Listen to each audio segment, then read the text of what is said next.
Welcome back to Double Doink Dynasty, presented by me and Colin Mattoon, my guest. What's happening, man? What's happening, guys? All right. Andy and Boyer are both out on this. So me and Colin are going to run a mini series here. We're going to go division by division. Andy might jump in on one of them with us. We're going to talk about where you're trending, if you're going up, you're going down, if we think you're going to make playoffs, if we think you just absolutely suck. And we're going to kind of talk about people that you could trade away, maybe some people you could be buying, how you could adjust your team. If you don't like our opinions, well, I don't give a shit. So there's that. So we're going to start with the good division, the top division. Currently, Matt is at 6-3. Boyer is at 6-3. I am at 6-3. And Paul is at 0-9. With that, Matt is currently leading our division with an 808 points for. Boyer's at 785. I'm at 771. And we all are 2-1 in our division. Paul is 0-3. And we all split amongst each other in the top. So the back three games of this season will make a big difference on who makes playoffs and who doesn't. So let's start with Matt as he is on the top. Colin, if you want to give me a quick rundown of kind of his starting lineup, who you like, who you don't like, maybe some guys he might be trading or looking to a position, maybe he could look to acquire a player to bolster his lineup moving forward. Yeah, so I think on a normal week when Matt's at his full potential, he's really got two stud quarterbacks that he can play matchups on, and Lamar and Tua. But Matt's carried by his running backs, starting with potentially the fantasy MVP himself, Mr. McCaffrey, and Saquon as his two running backs. He's got good but older wide receivers. He's got Deontay Johnson that just came back. DeAndre Hopkins had that killer game a couple weeks ago. Adam Thielen, where the hell did he come from this year? Going to Carolina. Cortland Sutton. He's got Kelsey as well, and then he's got some flex guys. Curtis Samuel's been doing well. Tyler Algier, he's been starting every once in a while. Yeah, that's pretty much where Matt's team is at. He's got a lot of older players, and unfortunately for Matt, he doesn't have a whole lot of picks coming up over the next several years. He's got a couple third, fourth, fifths this year. He's got a second in 25, and then he's got all of his picks in 26. So age is definitely going to start creeping in on Matt. I think for him, especially given some of the injuries to his running back room, maybe he tries to, move one of those older wide receivers, get a little bit younger before the deadline, or maybe he just looks at it and says, hey, I'm all in right now. I'm winning. My team's been performing extremely well. I'm going to try to move some picks with some of those older vets and go get some guys. So good job, Matt. I think you definitely are outdoing maybe some expectations that some people had initially going into the season, but you're in the thick of it, and with an older team, that's kind of where you want to be. So you'd rather be here than at the bottom. Yeah. So I'm with you. I think running back 3, Algier's been getting a lot of work. For Atlanta's sake, I hope they start using Bijan more. I think he's more talented. I think he's a better running back. Why they've been splitting so much, I'm not 100% sure. Arthur Smith is an idiot. Yep. He came out and he was like, yeah, rookies will ebb and flow and they'll do their thing. But like, you're the head coach. Don't make it that way. Just put the damn guy in. You drafted him early. You know he's a great guy. Let him play. So I think for me personally, I think part of the trade deadline, if you can find a way, Aaron Jones just went for a second, third. If you could find another running back, whether an old running back or even just a running back 3 for your 25 second and another third for a younger player or even one of your middle-aged players in Cortland Sutton and Curtis Samuel, if you could move one of those pieces, with Josh Downs down right now, if Alec Pierce looks good, maybe you can move him for something with a pick to go get another running back. You don't have depth there. Latavius Murray is old. I don't trust him. And like I said, I don't know about Algier. So I think your goal here And even if you can get that running back 3, he fills your flex week in and week out, which I think would be better than Elijah Moore, which is better than Curtis Samuel, which is better than Cortland Sutton. DeAndre Hopkins and Thielen are both older, like Mattoon said, and I think that one of those guys should be moved for some picks if you can get something out of it. Hopkins in Tennessee, if he has another good game, I think I'm trying to move him. Yep. Yeah. And I look at Adam Thielen. I'm pretty sure, I could be wrong. I think Thielen's only on a 1-year contract. They want, I mean, Carolina made it pretty clear going in the deadline. They want a wide receiver 1, and I guess they don't see him as that, even though he's certainly been that for them. So I don't know that he's got a long-term future in Carolina. So get him, get some value out of him while you can, while he's performing, and set yourself up to carry this for a little bit longer. So yeah. Like Colin said, I like where your team's at. I like the competing window for this year. I think you have a great shot to be wild card at minimum, if not win our division. And that puts you in money. You're gonna at least make your money back, which is gonna be great. And then potentially more. So I like where you're at for this year. I do think you start falling off a cliff. Maybe at some point you got to move Tua or Lamar and see what you can get. Yep. Yeah, 2 stud quarterbacks. If you can try to get a younger guy that's more unproven, get a Bryce Young if somebody's willing to move him. Go get Sam Howell if somebody's willing to move him for a Tua. And then try to grab some picks with it. So just a couple things that I'd be looking to do is grab, like Colin said, grab a couple of those young guys, or a couple maybe tier down in a spot or two, and grab a couple picks. So. Yeah. And he's got Kelsey as well. And he's got Dawson Knox as his backup tight end, Tyler Conklin.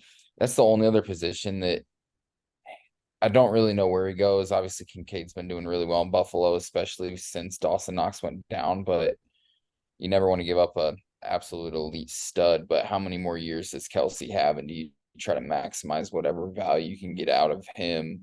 So I'm all about riding CMC and Kelsey till you're ready to sell off. And this year is one of those ride Kelsey, ride CMC. If next year you see Thielen and Hopkins and a couple of those other guys fall off and you're like, shoot, I don't have the space to make another run next year, that's when I'm selling Kelsey, and that's when I'm selling CMC in the off season. But this year for sure, I'm holding Kelsey and CMC through the playoffs and just praying that you can make that run this year and then see what happens moving next year. Exactly. So I agree. All right, so let's jump over to Boyer's team. He's currently in second based on the points for situation. He's got Herbert at quarterback. He's got Dak on the bench. So again, 2 good quarterbacks. Most likely you're playing Herbert more often than not, but Dak has had some solid weeks. He's got Eckler, Damian Pierce, Zach Moss, which kind of lost his job this past week, Zeke, Damian Harris, Craig Reynolds, Josh Kelly. He just traded. He's got Devon A-Chain, so that'll come back and that'll help here shortly. But if and he traded Aaron Jones, so it's hard to say go get a running back because you're banking on A-Chain coming back and being the guy. But even then, your depth is gone. You can't play Moss. You can't play Zeke. You can't play Damian Harris. Damian Pierce has been hurt. So what do you do with Pierce? So then hold on. We'll go to wide receivers real quick. And you're looking at AJ Brown, Chris Godwin, DK Metcalf, Gabe Davis, Rashee Rice, Nico Collins. So he's got the depth at wide receiver. So part of me is confused by the AJ or Aaron Jones sell off for the sake of wide receiver. You're not hurting. You've got Mark Andrews at tight end. You don't have the depth at running back. Your quarterback is fine. So your best case scenario is here is HN comes back and takes his major role that he has. For your team specifically, I like your wide receivers. I like where they're at. I think if you could go and package somebody for one upgrade. I love AJ Brown. I'm not super high on Godwin or Metcalf. I like them both, and I think they both have a good upside, but they're not consistent. Who knows what if Baker's the quarterback in Tampa Bay next year? Who knows if Geno's the quarterback in Seattle next year, or even to finish out this year? So if you could package one of them, if somebody likes Gabe Davis enough, I think I'm holding Nico and I think I'm holding Rashee Rice. So if you Yep. could package Godwin or Metcalf to go get a more solidified wide receiver, if there's one available, I think that would be my goal. He has your first this year. He's got a third, 2/4, 2/5. He's got a second, third, 3/4, and a fifth. And 25, he's got a first, 2 seconds, 2/3, and a fourth and a fifth, and 26. So Boyer's loaded on picks. So I like where he's at with his team build, with the ability to keep moving forward. It's going to be, when does Eckler slowly slow down? But Eckler is a player Mhm. I'm riding until he dies, especially with Yep. Boyer's makeup. I'm not selling Eckler. So what are your thoughts on this team? Yeah, so I think Boyer's team screams like fireworks. Where they're either going to be really great or really shitty. And we've seen that. Eckler, AJ Brown, H Chain, when they're on, they're freaking fantasy studs, which is what you want. You want really high ceilings, I get that. But with both of those, kind of RB1, RB2 situation there, they both have their injury history as well. And that was one of the only things about A Chain that I didn't love of him coming out of the draft was usually those really speedy backs, they're not meant to be RB1s and carry a 20 carries a game load. And we saw A Chain get a little bit of that, and then he got hurt. And so as you're going into kind of the gauntlet of the season, second half of our fantasy season playoffs, I want to make sure that I've got 3 to 4 running backs that I can count on to put up a solid floor. And if either Eckler or A Chain is out, I just don't know that right now. I'm loving the options of Zach Moss and Damian Pierce. I mean, because you got to start one of them if one of those other two goes down. He's good on wide receivers. I like his wide receivers a lot. Having the main three that he's got in there, but then having Gabe Davis, who you can throw in there. But Nico Collins has been a stud this year. I'm pissed I gave him away last year. And Rashee Rice, he's certainly got a role in Kansas City. I still, as much as of a Chiefs fan as I am, I don't know that you can really trust a whole lot of pass catchers there. But I think Rashee Rice has a lot of potential. So I like Boyer's team. It's certainly got a lot of potential. I think somehow he's got to try to solidify some depth, and but I also know that he's coming off of a championship season. Some of his pieces are older. He's probably trying to think of how can I balance getting younger while still competing, because he is still competing. So it's a tough spot to be in. But I just think at some point he's got to try to get some depth there. The other thing, we all second guessed him on this move last season, but he does have Herbert and Dak. Does he need both of those guys moving forward? I think they've He both had their has Sam buys. Howell. He has Sam He's Howell on got his Sam team Howell there system. too. You know what I mean? Maybe that's one of his moves, is he tries to move one of those quarterbacks to reestablish some picks or make a swap to go grab a running back. Yeah. I would agree. And there are some teams that have enough running backs. I know Andy said he's got RB3s out the ears today. Like, Yep. if it comes down to it, grab a guy that you can at least start in a pinch. So Yeah. I like where your team's at. I think there could just be maybe an upgrade at that wide receiver too, if you can find somebody willing to trade out for a Godwin or a Metcalf and give you a more upgraded player. Why running back 3 could be a situation you address as well. Yep. Um, so tough with you and Matt going forward, but we're gonna get into my team, and then we'll slowly start. We'll talk about Paul's team, and we'll talk about maybe who wins this division, which is going to be crazy to talk about. Shoot over my team here, Mattoon. All right. So you're led by the MVP, Patrick Mahomes. Running backs, you got Kenneth Walker, Kamara, which is, solid 1-2. You've also got Rashad White down there. You've got a couple flyer RBs, I guess, that you can put in of Gibson and Gainwell. You just never know what you're going to get with those guys. Wide receivers, you are setting yourself up pretty good here. I think you've got a really young core in Dotson, Pickens, Ross St. Brown, T. Higgins. You went and traded for Mike Evans to get you through some buys, and a guy that is having another really, really good year despite, the quarterback changes.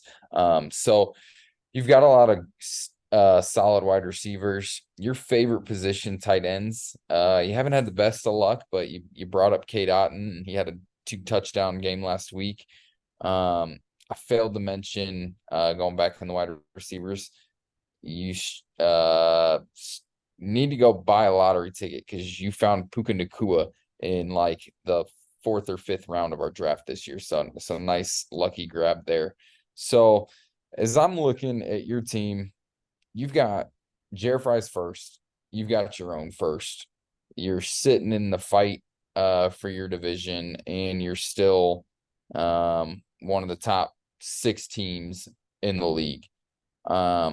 Maybe you move one of those wide receivers and you go find another running back that you like better than Rashad White. It's kind of hard to say that after he's coming off of, 2 good weeks in a row. Maybe now's the time to try to move him if you don't feel like he is your best option or, in your team's future moving forward. Try to sell him to someone that's needing another running back, a Matt, a Boyer. We'll get to some of the other teams here in a little bit later, but someone needs a young running back that's maybe in a rebuild. So I think you're in a really, really good spot. The fact that you got Jared Fry's 103, or I'm assuming it'll be the 103, 103, 104 early first, as well as Kamara when you move for Dobbins. That was a home run, and I think you're patting yourself on the back every week. You're setting up a lineup for that. Although I am disappointed, I gave up my what would have been my tight You end. gave up Laporta. Yeah. It would have been tight end number 5 on my team. Come on, I need more of those. Yeah, absolutely. So I think you're in a really good spot considering that you were in a rebuild last year. You've built back quicker than most expected. And so now it's just, do you move some of that wide receiver depth with, again, Puka, T, Amon-Ra, Dotson, Pickens, Mike Evans. You've got a lot of studs there. So is there one guy that you feel comfortable moving off to go get you another running back just for depth this year? Right. Well, and so what I'm looking at is luckily our trade deadline's week 12. So I've got a couple more weeks to decide if I'm in playoffs or out of playoffs. And if I'm out of playoffs, Kamara is probably going to be on the move, and Mike Evans is probably going to be on the move. I know I just bought him this year, but those were 2 push pieces. I know they're my older pieces, but if I can move Kamara to a contender for another pick for a younger running back, if I can move Mike Evans for a pick for a younger running back, those are 2 guys that would absolutely be willing to be moved at this point. But that would absolutely be a week 12 Sunday or Monday decision as we are hitting the very end of trade deadline, and I know where I'm sitting. So otherwise, the other pieces I'm kind of looking at would be a tight end if they come up healthy and playing well by the end of the year. I'd look to move one of those. And I mean, other than that, I like the picks that I'm sitting on. But yeah, my big concern is what do I do with Kamara and Evans? Am I holding them until they fall off? Am I able to move them later this season? Yeah. There's one other guy that I want to kind of highlight is I actually forgot about him, and ironically, it was a trade that you and I worked out together. Is as you know, I needed wide receiver depth. You weren't feeling great about the Zach Wilsons and the Trey Lances that you had backing up Mahomes for in a one quarterback league. That backup quarterback role isn't super important unless it's injuries or you're trying to fill that 1 week bye if you've got a stud like you do in Mahomes. But you moved Kirk, you got Stroud, and he's been a stud. So I think at this point, some of those rebuilding teams that are out there, Paul, for example, who we're going to get into in a minute, who has no clue what he's doing at quarterback moving forward, along with the other positional needs that he has. Do you move Stroud to go get one of those pieces before you move an Evans, before you move a Kamara? Just another piece that I think has a lot of value for you right now. Yeah, for sure. And like I said, all three of us are 6-3, so we'll talk about who's going to win the division in a minute. But let's get into Paul. Oh boy, Paul has Jordan Love, Heineke, Dan Jones. He picked up Trey Lance when I dropped him. He's got Kenny Pickett. He's got Aiden O'Connell. He's got Stetson Bennett. He's got Hendon Hooker. So he's sitting on 8 quarterbacks. And none of them are starter right now. I mean, he's got starters, but not a fantasy starter. Jordan Love was hot to start the year. After that, it's not been good. So you're playing shitty matchups all year. Dan Jones is out for the year. Trey Lance isn't going to start until Dak gets moved or Trey Lance gets moved. Kenny Pickett's been bad. Quarterback 20. So like you were saying, buying a more or less solidified quarterback might be a good thing for Paul. Paul's got Brian Robinson, Royce Freeman, Zach Charbonnet, James Robinson as his running backs. So Brian Robinson is the only piece. Zach Charbonnet will be kept. But Royce Freeman will be a drop candidate at the end of this year. James Robinson is going to be a drop candidate at the end of this year. Looking at wide receivers, this is really where Paul is sitting, we'll say pretty, but also in a weird spot because he never knows who to play, never knows who to trade. So he's got Jackson Smith and Jigba, Christian Watson, Jordan Addison, Drake London, Wan'Dale Robinson, which I actually like a lot, Quentin Johnston. So he's got Khalil Shakir on his taxi as well, which is starting to come on hot. So he's got 1, 2, 3, 4, 5, 6 guys. He's got at least 6 guys that could start every week. So I know that he's hesitant to move them. But those are definitely the situations where you gotta buy into probably the 4 that you like and try to move a couple others. Because we'll talk about your picks in a minute. But you got Dallas Goedert, which is now out, and he's an older asset. You got Logan Thomas, which is an older asset. And then you got Jawan Johnson, which is 27, but not a great asset to be having at tight end. So another situation where you're not looking great. Dallas Goedert's only 28, so you got a couple more years on him, assuming he can stay healthy. And then we go to your picks. You've got your own first, which should be a top 3 pick. You've got 4 seconds, 4 thirds, 3 fifths. So you've got 4, 8, 11, 12 picks this year and 6 taxi spots. Just so maths correctly, you can't put 12 rookie picks on 6 taxi spots. Aiden O'Connell's only a first-year guy. Stetson Bennett is a first-year guy. Hendon Hooker is a first-year guy. Michael Mayer is a first-year guy. Michael Mayer is going to be your tight end of the future. So I think he'll come up at some point, and you got to hope that he gets better with Vegas. But you've only got 2 available taxi spots with Chris. Oh, no, I lied. Chris Rodriguez is a first-year guy, too. So you have 1 available spot with Khalil Shakir is the only one that has to come up next year. So you got 12 spots. one taxi spot that's going to be quote unquote open before you start dropping people.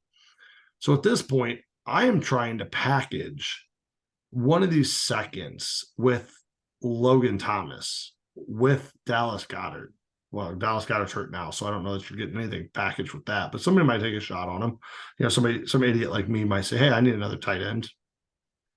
To go take a shot on a young running back, whatever Andy might have it at running back 3.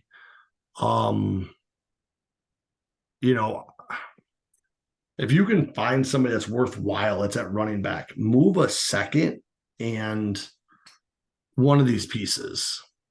But sitting on 6 quarterbacks is ridiculous. Sitting on a couple older tight ends also not ideal.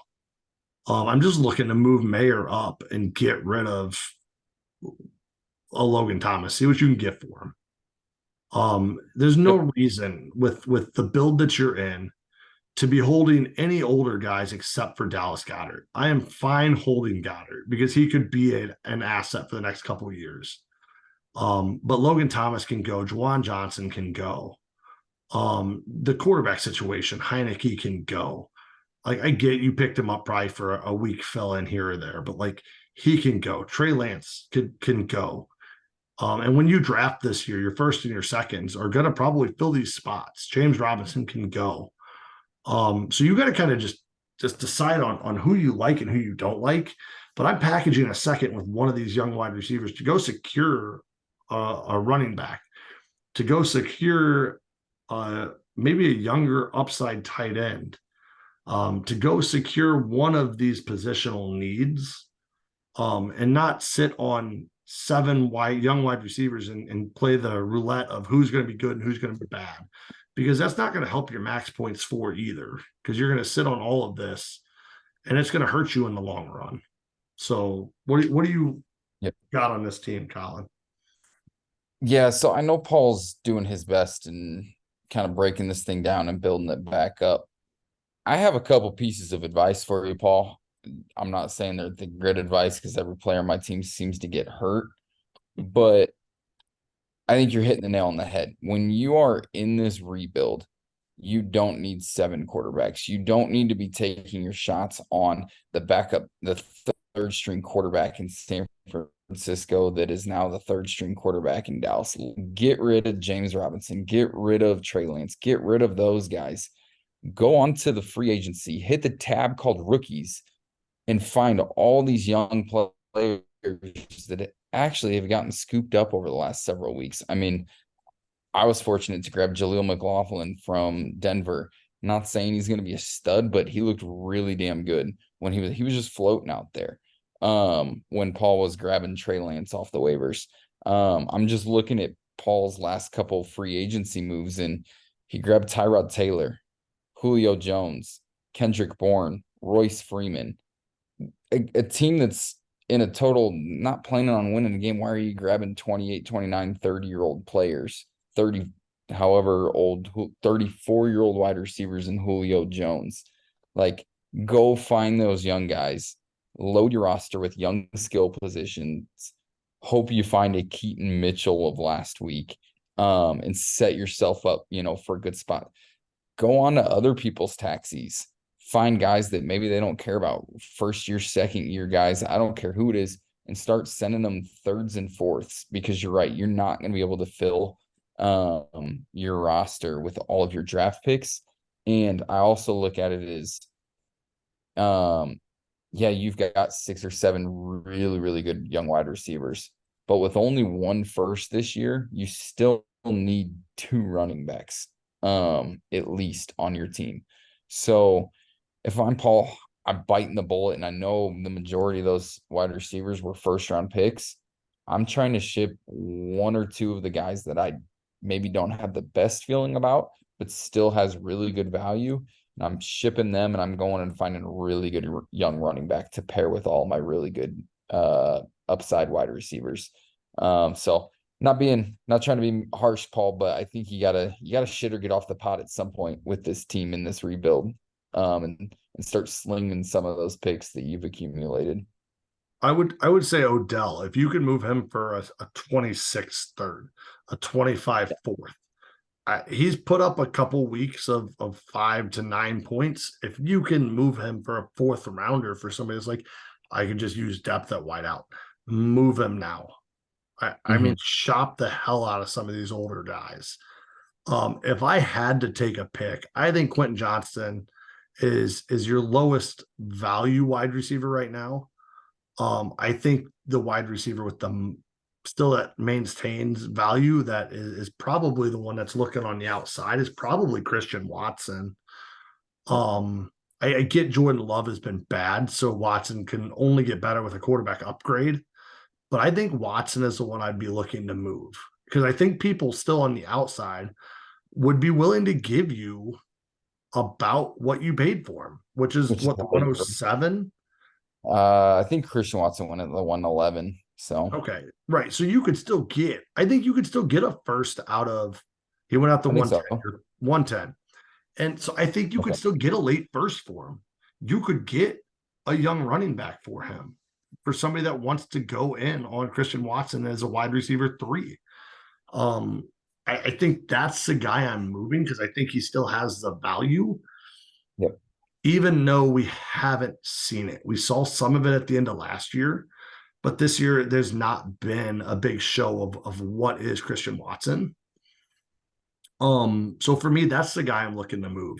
I know you didn't Yep. ask for my advice, but I'm giving it to you. That's the guy I'm looking to move. Yeah.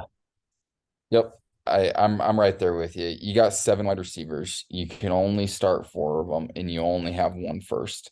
I get you've got all these seconds, but if you spend that first on a running back, you're still needing a quarterback. You're still needing another running back. He's probably looking at a tight end, except for Michael Mayer's hopefully gonna be the guy that we all think he will be in Vegas. So I just think you got to start spreading some of that youth out over other positions than just wide receiver. I'm I'm looking way into the future with a crystal ball here.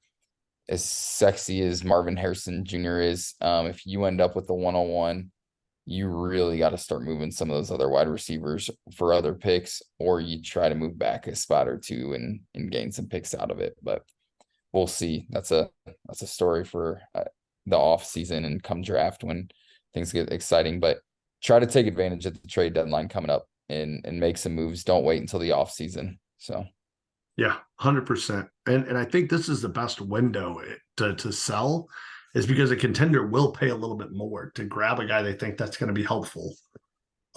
yep. So whether that's Drake London, whether that's Christian Watson, whether that's JSN, like I said, I think Watson's the guy I'd be moving if I were you. But it depends upon what people will pay for it. They're only worth whatever you're getting offer wise. So we'll see. But I expect Paul not to win a game the rest of the year. So hell of a job, Paul. Way to go. Paul, way to bring down that average Yeah. in that division. So all right, let's run a little prediction here. Um, I imagine Colin Kelly's at 6 wins as well, and we'll talk about that division later on. But this is going to be a huge fight for the division and then possibly wild card. So give me your top 2 in this division, 1 and 2, and then we'll see if that's enough to beat out Kelly or Burns or whatever for the wild card after we get through the rest of the divisions.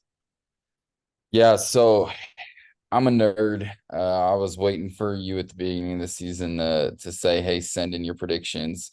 And so I had this whole thing matrixed out and I pulled it up as I got the impression you were going to ask me for it. I have not updated this since last week's results, so shame on me. But the top 2 in this division, and it is going to be a dogfight, is I have you and Boyer finishing 10-5 and Matt at 9-6. All right. I am going to flip that, and because of I like Boyer's wide receivers better. But I like McCaffrey and Barkley. I'm gonna put myself and Matt at the 1 and 2. in any order. Yep. Really depends upon the standings and who beats who, because it's going to come down to head on the top two. Hmm. Um, but I think I'm going to put me and Matt there with Boyer one game behind us.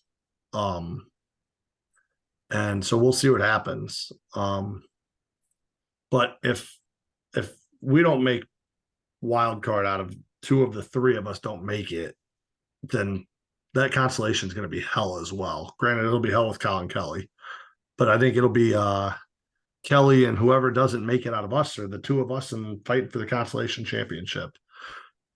So Yeah. it's going to be a fun end of the season for playoffs for sure.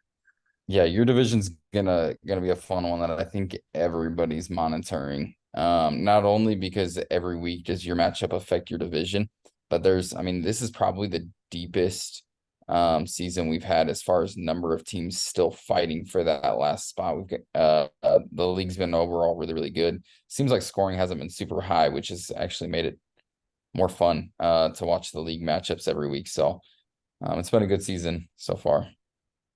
Yep, for sure. So, all right. Well, we're through the top division. We will come back at you with the middle. We'll come back at you with the bottom. And then eventually we'll get through some of those trades and kind of talk trade deadline and some of the trade deadline trades at that point. Yep. But that's all we got for this one. If you'd like to send in your predictions, feel free. Mattoon has me and Boyer. I have me and Matt in this one, top two. So let us know what you think. Other than that, we're out and we'll see you in the next one.